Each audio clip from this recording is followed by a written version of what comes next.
We are in a trust recession. We talk about it all the time. We see it on the news. We cannot get away from this word. A trust recession means, especially in beauty, people no longer believe what they see. People hardly believe what they hear, for sure. People believe what they feel in person. And when you can bring that together, when you can take your DTC, your direct-to-customer shopper, when you can take your Instagram shopper, your TikTok live shopper, and bring them all and have an experience, that is when you create an iconic brand. This is Off the Shelf, where we take the most iconic beauty brands, products, and people in the beauty industry off the shelf and examine the stories behind the story. It's where beauty is treated like the economic, cultural, and power-building force it really is. I'm Susannah Dellinger, and here we're going to talk about what really shapes the industry, who holds the power, how decisions get made, and what it actually takes to build, scale, and quite frankly, survive in beauty. These are the conversations happening behind closed doors about money, relationships, risk, and cult moments. If you're building, breaking through, or trying to understand how beauty really works, or just love a really good story, you're in the right place. Welcome back to Off the Shelf. Today, we're going to be talking about Ulta Beauty, aka Fire Festival of the beauty industry. I'm kidding. Although, wouldn't that be hilarious if that's how Ja Rule was announcing a skincare brand, is 3 million people showing up to buy tickets that there was only 3,000 for? But today, we are going to talk about how wonderful that actually is. We are going to talk about the demand for in-person community that we're seeing from the beauty industry. People more than ever want to be together.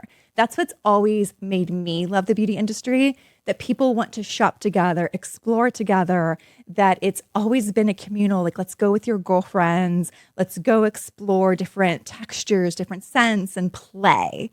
And we are now seeing almost the opposite result of people spending all the time on TikTok and Instagram and all the things where we're at home consuming in beauty and now wants to be together in person.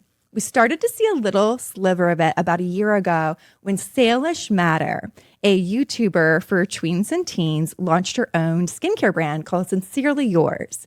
Very, very smartly, they decided to do a launch with an in-store appearance in Boca. Not sure why we picked Boca. Love Boca, but we're in Boca. We're in a mall. And I want you to close your eyes and imagine a mall in Florida. It's not exactly a hopping spot like it was for those of us that grew up as 80s and 90s kids that got dropped off at the mall. There's not necessarily a bunch of 14, 16, 17-year-old girls or boys hanging out in a mall anymore.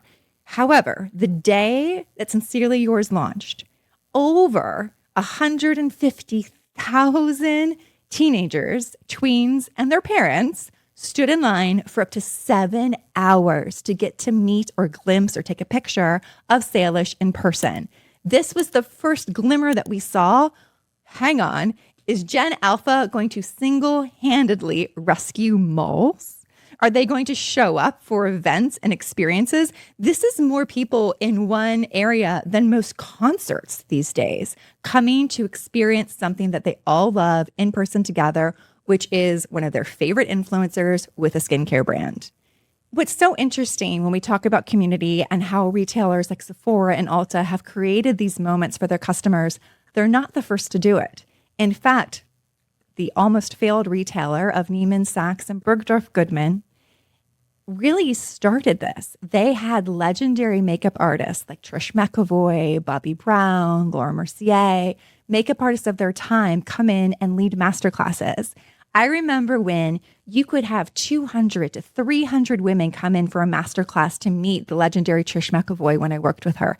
These women would get so excited. They would pre-buy gift cards of up to $200 just to secure a seat to be in the same room as Trish McEvoy, who would stand on a little stage that was built, just for the day in front of pipe and drape, just white pipe and drape that somebody moved a bunch of handbags out from the middle of Neiman Marcus for her to talk about her 8-step makeup technique. They were enthralled with it and they loved to come together. They would have a whole table, about 4 or 5 women. They're like, oh, we all come to this every year. It was their go-to thing to do together. Then they would go to lunch afterwards. This has always been community, showing up and being together in beauty for people that you resonate with, for brands that you feel like you belong to. This has always been a thing. And I don't know where Neiman's, where Saks, where Bergdorf's lost it. It used to be the go-to that when you wanted to have, even from a fashion perspective, they would do really cool trunk shows with designers that you could meet and greet that would give you personal tips on what would look great on you. Makeup-wise, skincare-wise, hair care-wise, the exact same thing. They used to be communal places. Something shifted after about 2011 into 2012, and Neiman's and Saks moved away. And it opened up the gates for Ulta, Sephora, and other retailers to create these memorable experiences. And now we have Gen Alpha, who wouldn't ever equate Neiman Marcus or Saks Fifth Avenue as the go-to place to meet their favorite brands. Because quite frankly, their favorite brands aren't even sold there anymore. Something got lost in the plot when it comes to community building, and I don't know how that happened when they did it so well. And it's fascinating to see this new age, this new guard come in and implement something that we know has always worked, creating moments for people to come together for their favorite brands and for their favorite products. I love to see it. Now, let's fast forward to Ulta Beauty World and talk about it.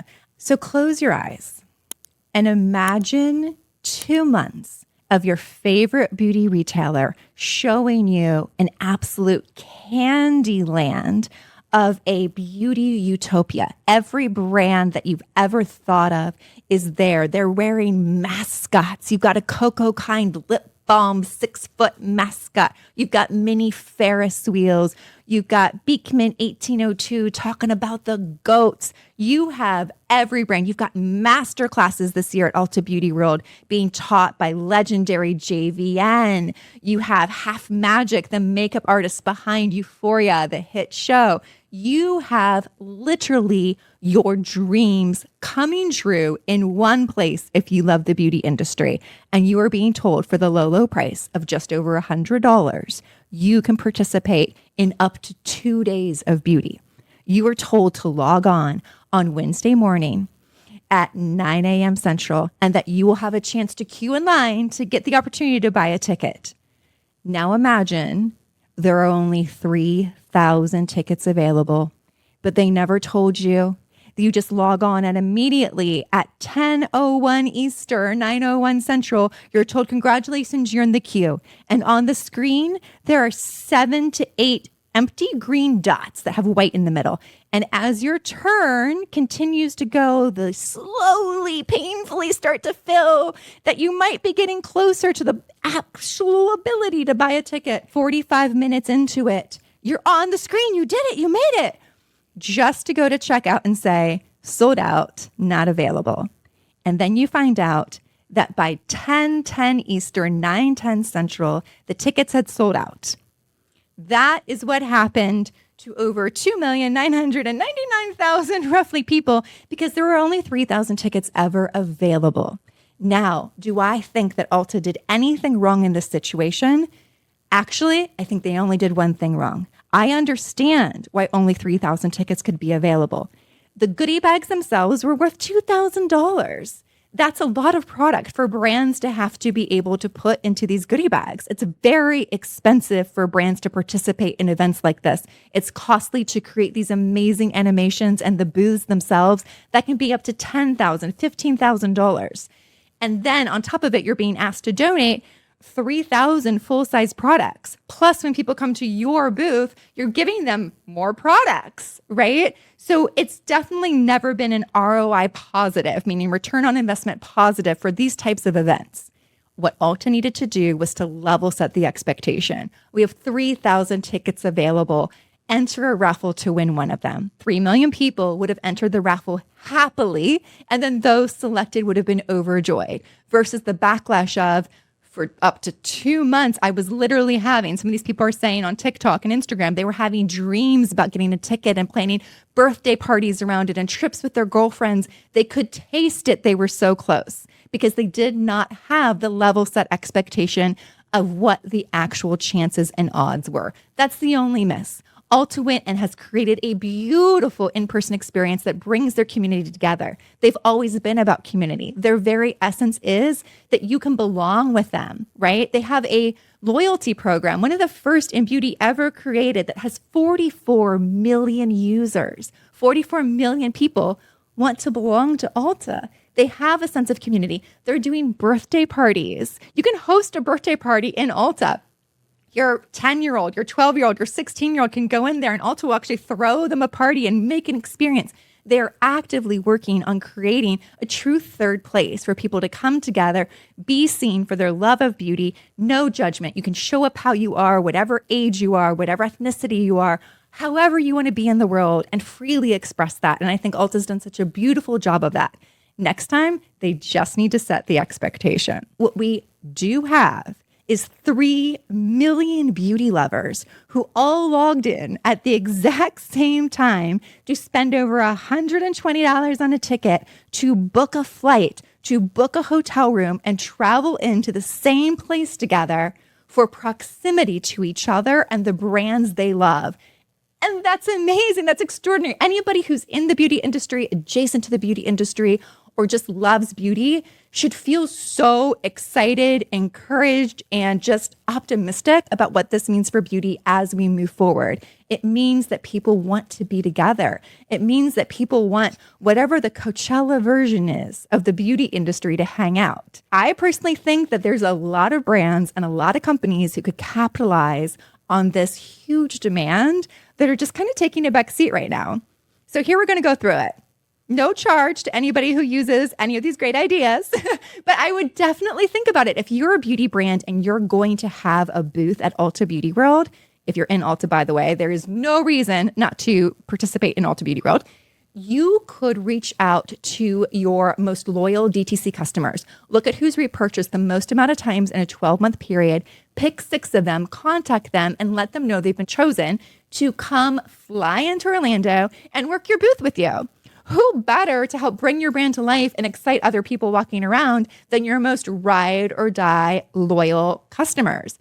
And also, do you not think that they're going to be buying your products for the rest of their lives, that you've given them basically our modern day version of the Charlie and the Chocolate Factory golden ticket to come to Ulta Beauty World? And bonus, you don't have to pay for extra staffing support. I say this as somebody who owns an agency and would love all of you to have to use staffing support, but use this as an opportunity to invite your community in, or even just find out who lives in Orlando right there that's been shopping your products for over 12 months and have local Orlando people come. There's so many opportunities for brands that are exhibiting in Ulta to make this a true community-driven moment that I cannot wait to see who jumps on this. Additionally, Sephora. You have an opportunity to join the party. There's Sephoria that happens. It's not quite on the level yet as Ulta Beauty World. Whoever figures out how to actually take this on a tour, I'm not talking, you don't have to be an Eras level tour, right? We don't have to go around for a year, but pick 6 of your key cities, whether it's Ulta, Sephora, or somebody we don't even see coming.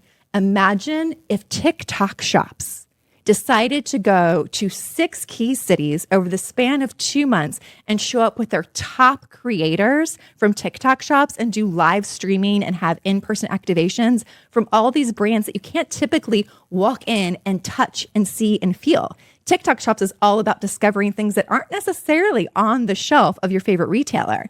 There are so many different companies that can figure out ways to engage their community, bring people together, and above all else, have a heck of a lot of fun.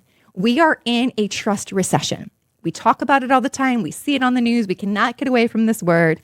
A trust recession means, especially in beauty, people no longer believe what they see. People hardly believe what they hear, for sure. People believe what they feel in person. And when you can bring that together, when you can take your DTC, your direct-to-customer shopper, when you can take your Instagram shopper, your TikTok live shopper, and bring them all and have an experience, that is when you create an iconic brand. These conversations matter because who gets to speak shapes who gets to win. If this episode challenged how you see beauty, business, or the power behind the industry, share it with someone who needs to hear it. To connect or explore more, check the show notes. I'm Susannah Dellinger, and this has been Off the Shelf.